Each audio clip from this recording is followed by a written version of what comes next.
अगर आप हमारे चैनल पर नए हैं तो हमारे चैनल को अभी सब्सक्राइब कर लें और साथ वाले बेल के आइकन पर क्लिक करके नई आने वाली वीडियो की नोटिफिकेशन बर वक्त हासिल करें।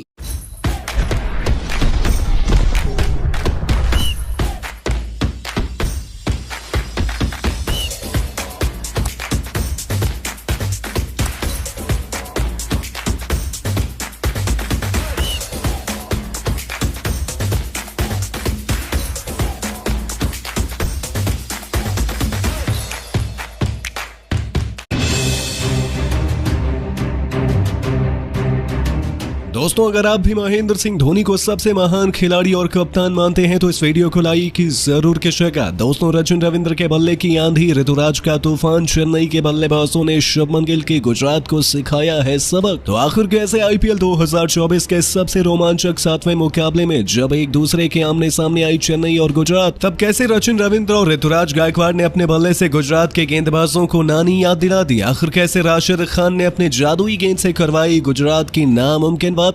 आखिर किस खिलाड़ी ने ठोका सबसे तेज अर्धशतक, किसने बना डाले कितने रन, कौन बना अपनी टीम के लिए हीरो, कौन सी टीम है किस पर हावी। इस रोंगटे खड़े कर देने वाली मुकाबले की पूरी हाईलाइट हम आपको दिखाएंगे ही, लेकिन उससे पहले आपको क्या लगता है गुजरात और चेन्नई में कौन सी टीम आईपीएल 2024 की चैंपियन बनेगी? कमेंट में जरूर बताइए। दोस्तों, आईपीएल 2024 के 7वें और सबसे रोमांचक मुकाबले में एक दूसरे के आमने सामने थी आईपीएल इतिहास की दो सबसे दिग्गज टीमें। चेन्नई के एमए चिदंबरम स्टेडियम में चेन्नई सुपर किंग्स के सामने चुनौती लेकर खड़ी थी गुजरात टाइटंस की टीम। ऋतुराज गायकवाड़ के साथ शुभमन गिल के लिए ये खुद के कला कौशल को साबित करने की अग्नि परीक्षा थी। इस रोमांचक मुकाबले में टॉस के बॉस बने गुजरात के नए नवेले कप्तान शुभमन गिल और उन्होंने पहले मेजबान की टीम चेन्नई को बल्लेबाजी करने का न्योता दिया। चेन्नई की तरफ से रनों की ताबड़तोड़ बरसात करने के इरादे से ऋतुराज गायकवाड़ के साथ सचिन रविंद्र की तूफानी जोड़ी मैदान में उतरी थी। इन दोनों खिलाड़ियों के कंधों पर अपनी टीम को धाकड़ शुरुआत दिलाने की अहम जिम्मेदारी थी। पहले ही ओवर में उनके सामने चुनौती लेकर खड़े थे अफगानी सनसनी अजमतुल्लाह उमरजई, जिन्होंने अपनी आग उगलती हुई गेंदबाजी से ऋतुराज गायकवाड़ की नाक में दम कर दिया। ऐसा लग रहा था कि ऋतुराज के लिए गेंद का संपर्क बल्ले से कर पाना भी नामुमकिन साबित हो रहा था। इसका अंदाजा आप इसी से लगा सकते हैं कि ओवर की आखिरी गेंद पर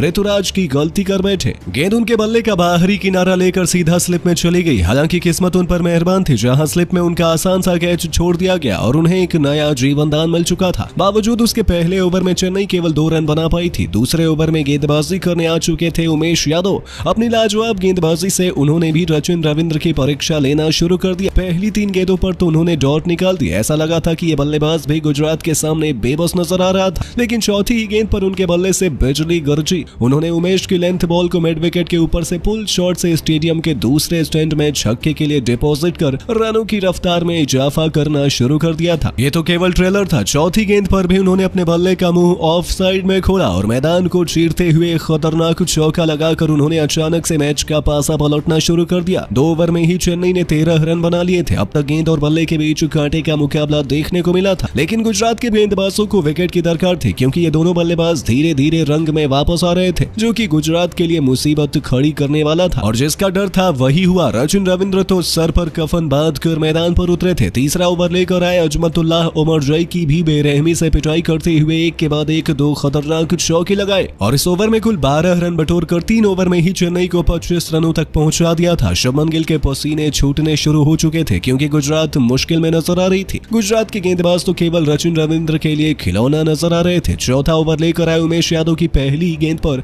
इस बल्लेबाज ने उमेश के सिर के ऊपर से गगनचुंबी झटका जड़कर गुजरात के खेमे में हाहाकार मचा दिया। पूरा स्टेडियम चेन्नई चेन्नई के नारों से गूंज रहा था। दूसरी ही गेंद पर उन्होंने कवर को चीरते हुए एक और चौका लगाया। ऐसा लगा कि आज तो वो अपने बल्ले से गुजरात के गेंदबाजों का करियर खा जाएंगे। उनकी खतरनाक बल्लेबाजी देखकर तो ऋतुराज ने अपना रंग बदला। इसी ओवर की चौथी गेंद पर उन्होंने भी एक करारा चौका लगाकर इस ओवर में कुल 16 रन बटोरे। तो फिर 5वें ओवर में भी कुछ ऐसा ही नजारा हमें देखने को मिला। ये दोनों खिलाड़ी तो गेंदबाजों से खिलवाड़ कर रहे थे। अपनी मनमर्जी के मुताबिक वो गेंदबाजों को बाउंड्रीज के बाहर डिपॉजिट किए जा रहे थे। 5वां ओवर लेकर आए अजमतुल्लाह उमरजई का स्वागत ही एक तरफ ऋतुराज ने चौके से किया, तो तीसरी गेंद पर रचिन रविंद्र ने एक बार फिर गेंद को 100 मीटर दूर छक्के के लिए मारकर अपनी टीम को 50 रनों के पार पहुंचा दिया था, वो भी 5 ओवर खत्म होने से पहले, जो दर्शा रहा था कि कैसे इन दोनों बल्लेबाजों ने तबाही के मंजर से गेंदबाजों की बखिया उधेड़ के रख दी थी। 5वीं गेंद पर भी रचिन रविंद्र ने एक और चौका मारा और काफी तेजी से अपने अगले शतक के करीब भी पहुंच गए। 5 ओवर में ही गुजरात की टीम ने 58 रन रॉकेट की रफ्तार से ठोक डाले थे और अब तक गुजरात को कोई सफलता हासिल नहीं हो पाई थी। साफ तौर पर दिख रहा था कि अपने घर में चेन्नई भूखे शेरों की तरह गुजरात का शिकार कर रही है। अभी से ही गुजरात मैच से बाहर नजर आने लगी थी और ऐसे में आखिरकार हार मानकर शुभमन गिल ने अपनी टीम के सबसे बड़े खिलाड़ी और तुरुप के राशिद खान का रुख किया, जिन पर अपनी टीम की वापसी कराने की बड़ी जिम्मेदारी थी। लेकिन दोस्तों, इस खिलाड़ी का स्वागत ही रचिन ने एक और खतरनाक चौके से किया। ऐसा लगा था कि इस दिग्गज गेंदबाज का अंजाम भी अपने साथियों की तरह ही होने वाला है। लेकिन दोस्तों, ऐसे ही थोड़ी न राशिद खान को T20 का इतना बड़ा लेजेंड माना जाता है। दूसरी ही गेंद पर ईंट का जवाब पत्थर से देते हुए इस खिलाड़ी ने सबसे बड़ी मछली रविंद्र को अपने जाल में फंसा लिया और रचिन रिद्धिमान साहा के स्टंपिंग का शिकार होकर आखिरकार पवेलियन लौटने पर मजबूर हुए। लेकिन जाने से पहले उन्होंने 6 चौके और 3 छक्के की बदौलत केवल 20 गेंदों पर 46 बहुमूल्य रन ठोके थे। आखिरकार गुजरात की टीम इसके वजह से मैच में वापस आ चुकी थी। उनके आउट होने के बाद अब मैदान में मोर्चा संभालने आए थे Ajinkya Rahane. 6 over power play में चेन्नई ने 69 रन 1 विकेट के नुकसान पर बनाए थे, तो उसके बाद भी चेन्नई के बल्लेबाजों का तूफान जारी था। हालांकि गुजरात के गेंदबाजों ने भी उन्हें अच्छी टक्कर दी और 20 ओवर तक पहले पारी के अंत होने तक जिस तरीके से चेन्नई की बल्लेबाजी नजर आ रही थी, शिवम दुबे, डैरिल मिचेल और जडेजा जैसे खिलाड़ी आसानी से अपनी टीम को 180 रनों के पार ले जाने के काबिल थे और ऐसा हो जाने पर तो गुजरात के लिए इतने बड़े लक्ष्य का पीछा करना आसान नहीं होने वाला था। यानी कि ये मुकाबला एक बार फिर अंतिम गेंद तक जाएगा, जिसमें कौन बाजी मारेगा ये कहना तो नामुमकिन नजर आ रहा था। लेकिन दोस्तों, आपको क्या लगता है, चेन्नई और गुजरात में कौन सी टीम बन सकती है IPL 2024 की चैंपियन? कमेंट में जरूर बताइए। दोस्तों, IPL 2024 का रोमांच अपनी सारी हदों को पार कर चुका है।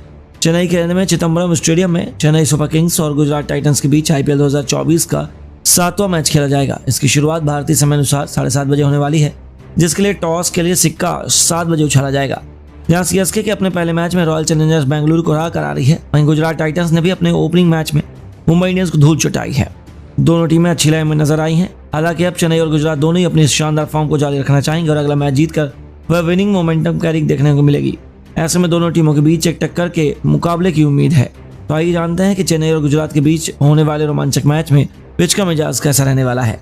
तो आपको बता दें, चेन्नई के MS चिदम्बरम स्टेडियम की पिच काफी स्लो रहती है। यहाँ गेंद फंस कर आती है। स्पिनर्स का चेन्नई में दबदबा देखने को मिलता है, वहीं तेज गेंदबाजी के लिए भी मदद मिलती है। हालांकि बल्लेबाजों को इस पिच पर रन बनाने के लिए थोड़ा संघर्ष करना पड़ता है, लेकिन अगर एक बार बल्लेबाज सेट हो जाए तो वह रनों का अंबार भी लगा सकते हैं। MS चिदम्बरम स्टेडियम में अब तक IPL के 77 मैचों का आयोजन हुआ है, जिसमें 46 मैच बल्लेबाजी और 31 में दूसरे बल्लेबाजी वाली टीम ने मैच जीते हैं।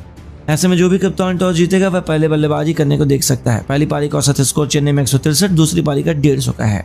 मौजूदा स्पिन चेन्नई सुपर किंग्स और गुजरात टाइटंस के बीच मंगलवार को यहाँ होने वाले मैच में दो नए कप्तानों शुभमन गिल, ऋतुराज गायकवाड़ ने नेतृत्व कौशल की परीक्षा होगी। इन दोनों सलामी बल्लेबाजों को अपनी कलात्मक बल्लेबाजी के लिए जाना जाता है, लेकिन यहाँ उनके रणनीतिक कौशल पर भी सभी का ध्यान रहेगा। दोनों टीम अपना पहला मैच जीतकर एक दूसरे का सामना करेंगी और उनका लक्ष्य जीत की लय बरकरार रखना होगा। दिग्गज महेंद्र सिंह धोनी ने IPL से ठीक पहले गायकवाड़ को कप्तानी सौंप दी, जिन्होंने रॉयल चैलेंजर्स बेंगलुरु के खिलाफ अपने नेतृत्व से अच्छा खासा परिचय दिया था। हार्दिक पांड्या के मुंबई इंडियंस से जुड़ने के बाद कप्तानी संभालने वाले गिल ने भी अपने पूर्व कप्तान के सामने इसमें नई भूमिका में अच्छा प्रदर्शन किया और अपनी टीम को जीत दिलाने में अहम भूमिका निभाई थी। गिल अभी 24 वर्ष के हैं और IPL में सबसे कम उम्र के कप्तान हैं। रणनीतिक कौशल में माहिर मुख्य कोच आशीष नेहरा तथा अनुभवी डेविड मिलर और केन विलियमसन की मौजूदगी में उनका काम आसान हो जाता है। दूसरी तरफ गायकवाड़ को करिश्माई धोनी का भी साथ मिलता है। गायकवाड़ की अगुवाई में चेन्नई में पहले मैच में RCB को 6 विकेट से हराकर अपने अभियान की शुरुआत की। यानी कि दोनों कप्तानों के लिए मैच किसी अग्नि परीक्षा से कम नहीं, तो जिस पर पूरी दुनिया की नजरें टिकी हुई हैं। इसे आप बिल्कुल मुफ्त में अपने मोबाइल स्क्रीन पर जियो सिनेमा ऐप पर देख सकते हैं। ये मुकाबला कांटे का रहने वाला है, तभी तो इसके लिए एक बेहद ही सटीक और खतरनाक प्लेइंग 11 तैयार करना बहुत जरूरी है, जिसमें धोनी माहिर है। ऐसे में जरा चेन्नई की प्लेइंग 11 के बारे में बात करें तो कप्तान ऋतुराज